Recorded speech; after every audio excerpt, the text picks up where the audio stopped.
Bonjour, bonjour. Donc, on est là pour la sortie d'un album qui est américain. Il ne suffit plus de faire des disques français, il faut faire aussi des disques américains. Ben oui, 2 carrières. Ça prend beaucoup de mon temps, c'est sûr. Mais vu que ma vie, c'est de chanter, puis je fais les 2. Alors, c'est plus difficile. C'est beaucoup plus de pression.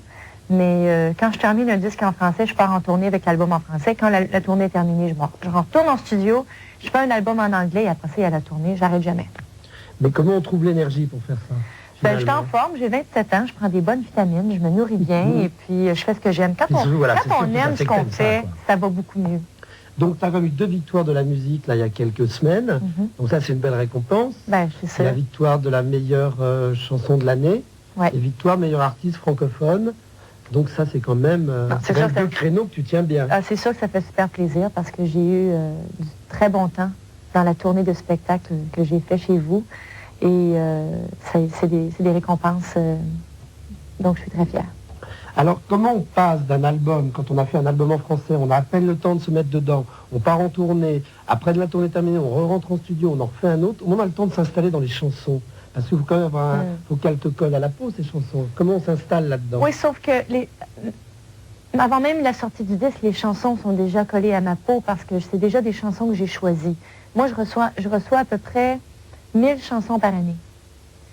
Et je dois en choisir une quinzaine. Qui est-ce qui t'envoie ça? N'importe qui t'envoie des chansons ou c'est des gens que tu connais ou qui Des gens connus et des gens pas connus. C'est-à-dire que Jean-Jacques Goldman m'en a écrit 12 pour l'album en français, donc ça c'était seulement que Jean-Jacques. Mais quand je travaille sur des albums en anglais, c'est des gens de partout à travers le monde, des gens connus comme Diane Warren qui m'écrit des chansons à chaque année. Mais il y a des gens pas connus aussi. N'importe qui peut m'écrire des chansons. C'est-à-dire que mon voisin d'à côté, que je connais pas, peut m'écrire une chanson. Quand j'écoute une chanson, je regarde pas en premier qui a écrit la chanson pour savoir si je dois l'écouter ou non. On ne sait jamais. On peut écouter une chanson de quelqu'un qu'on connaît pas du tout et que ça nous pogne au trip tellement qu'on aime ça. C'est ça qui est important. Et je dois en choisir quelques-unes. Puis quand je rentre en studio, je le sais que je les aime. C'est moi qui choisis mes chansons. J'arrive en studio, je chante les chansons avec le plus de feeling que je peux. Et quand l'album sort, ben, ces chansons-là, j'ai envie de les mettre sur scène, j'ai hâte de les chanter, c'est effrayant. Bon, là, la tournée est terminée, enfin la tournée française. Tu vas commencer une tournée américaine, australienne. En Australie, oui, australienne. Donc ça, c'est un nouveau public à conquérir ou c'est pour toi, c'est comme si tu allais en France où maintenant tu es comme très clair. Pourquoi tu es très connu un peu partout quand même maintenant? Ben écoute, je suis déjà allée en Australie chanter un peu pour eux quand même. Mais une grande tournée en Australie, ce sera la première fois. Mais je dois t'avouer que c'est... moi, je trouve que, jusqu'à maintenant, en tout cas, je trouve que le public est partout le même. Le monde a les mêmes feelings, a les mêmes besoins. Certaines personnes aiment ces chansons-là, d'autres personnes aiment... Que ce soit à Montréal, à Paris ou à Sydney ou à Londres, quand je chante, que je vois le public, les gens réagissent de temps en temps différemment, mais le feeling du monde, le monde est partout à travers le monde pareil. Voilà, retour sur le plateau du MAG avec Céline Dion. Donc on parlait un peu des gens qui écrivent des chansons pour toi. Donc on parlait de Jean-Jacques Goldman qu'on a écrit 12 d'un coup. Alors pourquoi ce choix de travailler qu'avec Jean-Jacques Goldman? Est-ce que c'est par amitié? Enfin, il y a une histoire d'amour dans ce métier quand même, de rencontre. Mais je pense que j'ai eu beaucoup de chance parce que Jean-Jacques était intéressé d'écrire un album pour moi. Moi, je ne m'attendais pas à ce qu'il m'écrive un album tout entier. Je le connaissais artistiquement, mais je ne l'avais jamais rencontré. Et puis un jour, on s'est rencontrés lors d'un déjeuner qu'on avait cédulé.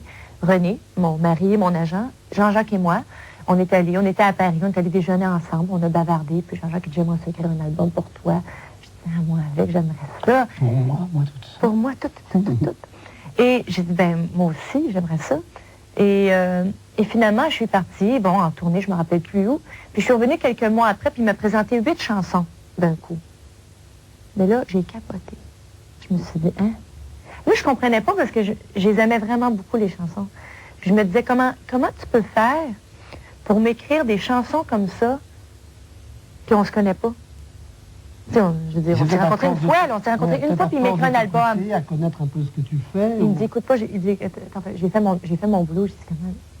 Et j'ai tout fait venir sur toi. Toutes tes vidéos, tout ce qui avait été écrit dans les journaux aux États-Unis, partout. J'ai appris à te connaître, puis là, j'ai écrit. Ben, moi, ça m'a fait vraiment quelque chose parce que je lisais les textes, puis les musiques, là, puis je faisais face à face avec mes propres émotions. Moi, j'écris pas mes chansons.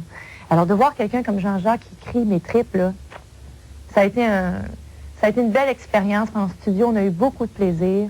Ça s'est fait très rapidement. On faisait 2 titres par soir. Ça a pris une semaine qu'on a fait l'album. Dans ce métier-là, c'est pas juste de se faire plaisir à soi, c'est de faire ce qu'on aime, d'avoir du feeling dans ce qu'on fait. Comme moi, quand je fais une chanson, c'est sûr, je me fais plaisir, mais je la ressens, la chanson, puis je me dis, pour que cette chanson-là puisse se rendre jusqu'à une personne, pour qu'il ressente quelque chose, pour que moi je la ressente en premier. Et je ressens les choses que je fais, et puis peut-être qu'il y a quelqu'un d'autre qui vit la même chose que moi, ou que toutes les chansons que je chante, c'est pas nécessairement, je chante pas nécessairement toujours ma vie, mes rêves, mes envies. Ça peut être aussi que j'emprunte un personnage, comme dans un film. Meryl Streep, puis ces acteurs ne jouent pas toujours leur vie, ils empruntent des personnages. Vous savez que les gens ont tendance à recevoir les chansons que tu peux chanter comme de l'argent comptant, c'est-à-dire que c'est un reflet exact de ta vie. Alors c'est vrai qu'aussi vous êtes là pour faire rêver et aussi pour jouer un peu la comédie. C'est vrai que c'est le reflet de ma vie pour 3 minutes ou 4 minutes, du fait que je prends un rôle, un personnage, et je le chante avec mes tripes. Je rentre dans le caractère, et puis certaines personnes peuvent relate to it. C'est ça, je trouve ça formidable dans ce métier-là, parce que j'aime ça chanter, et je peux entrer dans la vie de chacun. Pas de chacun, mais je veux dire, de plusieurs personnes, si je peux le dire. La route au plateau avec Céline Dion, alors, je voudrais qu'on parle des chansons en français et en anglais. Ça, c'est important, parce que tu quand même, faut que tu dises que tu es bilingue, tu parles parfaitement comme tous les Québécois. Ben non, justement. Tu parles anglais quand même. Ben oui, je parle anglais, mais il faut que je t'explique. Alors, explique. Parce que moi, je suis pas venue au monde avec 2 langues, là. Ça marche pas de même. C'est vrai qu'au Canada, on parle anglais et français. Mais moi, je viens du Québec, de la seule province qui parle français dans tout le Canada. Et moi, j'ai été élevée en parlant français tout le temps, toute ma vie. Mes frères, mes soeurs, mes parents parlaient juste français. Je viens d'un petit village qui s'appelle Charlemagne. On parlait juste en français à la maison. Charlemagne, rêvé Charlemagne. Sacré Charlemagne. Oui, c'est génial. C'est beau, Charlemagne. hein? C'est super beau, c'est beau. Il n'y a que chez vous qu'on peut trouver un village comme ça, chez nous, il n'y en a pas. C'est ça. Vous avez d'autres belles choses quand même. C'est vrai. Enfin, plein d'histoires courtes, j'ai été obligée d'aller à l'école pour prendre des cours d'anglais. Il y a à peu près 8 ans, 8 ans à peu près. Parce que je voulais chanter je voulais avoir une carrière internationale. Moi, je voulais voyager le monde, je voulais chanter en plein de langues. Puis... Déjà petite? Oh oui, déjà quand j'étais toute petite. Quand j'avais 14 ans, je chantais en français. Je faisais des tournées de spectacles au Québec. Je chantais en français. Puis des fois, dans mon spectacle, je mettais 1 ou 2 chansons en anglais. Puis là, je chantais « What a feeling ». Puis là, tout le monde dansait avec moi. Puis je comprenais rien de ce que je chantais en anglais. Puis le monde réagissait bien. Puis moi, j'avais du fun. Puis tout. Puis là, je me suis dit, ouais, mais si j'ai une carrière internationale, il va falloir que je fasse des entrevues. Moi, je veux pas que tout le monde avoir des interprètes. Puis là, non. Je suis capable de... La langue internationale, l'anglais, je suis capable de l'apprendre. Hein? Je suis allée à l'école il y a 8 ans. J'ai pris des cours d'anglais. Je suis allée à l'école pendant 2 mois avec des professeurs privés très intensifs, toute la journée, de 9 à 5 jours par semaine. Et puis, j'ai pris des cours d'anglais. Puis avec les années, ben, je suis pas parfaitement bilingue, là. Je fais plein d'erreurs en français, puis je fais plein d'erreurs en anglais. Mais l'important, c'est que ça vienne de là. Jean-Jacques Goldman a écrit donc des chansons, tout un album en français, ça on l'a dit tout à l'heure. Il y a aussi des chansons qui viennent d'être traduites pour être sur l'album américain. Donc ça, c'est pas facile non plus à faire. Alors comment ça s'est passé, ça? Mais moi, c'était pas mon idée de traduire des chansons de la langue française à la langue anglaise.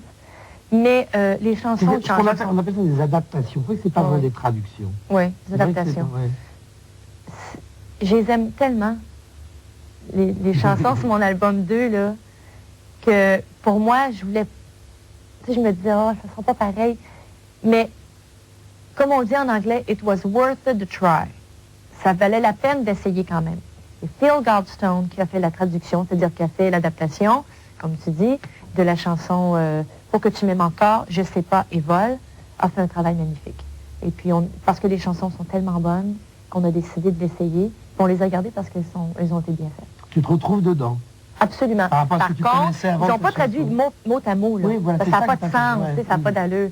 Mais il n'y a pas de rythme sinon. Mais il a pris l'idée générale de Jean-Jacques, il a respecté ça. Il a pris son idée, puis il l'a mis dans les paroles anglaises. Et puis, moi, quand je suis allée en studio, j'ai pas essayé de... Je me suis mis tout de suite à penser en anglais. Parce que ça se fait pas sinon. C'est trop difficile, le timing n'est pas le même. Rendre la chanson n'est pas la même. Donc, j'ai vraiment réfléchi en anglais quand je les interprétais. Et l'équipe de production que tu travailles avec toi en français et en anglais, c'est les mêmes ou tu as pris d'autres gens de façon que ce soit totalement différent? C'était d'autres gens. C'est-à-dire que j'étais à Los Angeles avec Umberto Gatica qui a mixé tout mon album. Et il y avait Jean-Jacques présent en studio avec moi. Ça a été une chance aussi. Et avec Phil Goldstone qui changeait quelques mots ici et là. Et puis, moi-même.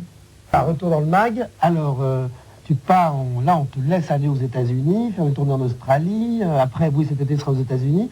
Donc, nous, pour l'instant, c'est fini. Tu nous laisses complètement tomber. Ben là, je ne vous ai pas abandonné quand même, là. Donnez-moi une petite chance. Petite chance au waiter, là. Oui, quand même, hein. Quand même. Ben écoute, je viens de vous laisser dans une tournée de spectacle où j'ai passé des moments magnifiques. Et c'est ça qui est difficile quand tu as une carrière comme ça, c'est que tu ne peux pas te séparer en quatre. Tu ne peux pas être partout en même temps. Alors j'essaie le plus possible d'organiser mes horaires pour essayer de plaire à plus de monde possible et que ça soit fait logiquement. Je fais confiance en Sony, je fais confiance en l'équipe qui m'entoure. Et moi, je suis le cours d'eau. Je suis ma route. Et puis, en espérant qu'on se revoit bientôt. Ça, c'est important d'avoir des gens autour de soi en qui on a totalement confiance pour qu'artistiquement, on laisse aller un peu l'affaire, quoi.